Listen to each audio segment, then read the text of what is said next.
திருவண்ணாமலையில் இருந்து திருப்பூர் நோக்கி சென்ற அரசு பேருந்து தண்டராம்பட்டு அடுத்த கொலமஞ்சனூர் அருகே உள்ள புத்துக்கோவில் பேருந்தை நிறுத்திவிட்டு சாமி கும்பிடச் சென்ற நிலையில் பேருந்தில் பயணம் செய்த இருவர் திடீரென மறைத்து வைத்திருந்த அரிவாளால் அதே பேருந்தில் பயணம் செய்த ஆனந்தல் கிராமத்தைச் சேர்ந்த சிவசங்கர் வயது 32 என்ற இளைஞரை சரமாரியாக வெட்டினர். பின்னர் முகமூடி அணிந்து இருசக்கர வாகனங்களில் காத்திருந்த கூட்டாளிகளுடன் தப்பிச் சென்றனர். படுகாயமடைந்த இளைஞர் 108 ஆம்புலன்ஸ் மூலம் திருவண்ணாமலை அரசு மருத்துவக் கல்லூரி மருத்துவமனைக்கு அனுப்பப்பட்டார். முன்விரோதம் காரணமாக தாக்குதல் நடந்ததா என்ற கோணத்தில் தண்டராம்பட்டு போலீசார் தீவிர விசாரணை நடத்தி வருகின்றனர்.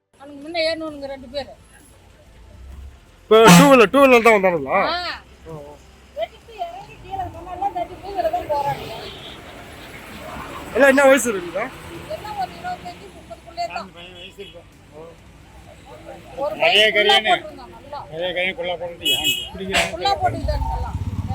ஓ, மாஸ்க் போட்டு ஒரு பையன் மட்டும் கட்டையா குள்ளையா தான் எதுவும் போடல. அவனா வந்து ஓட்டிறான்.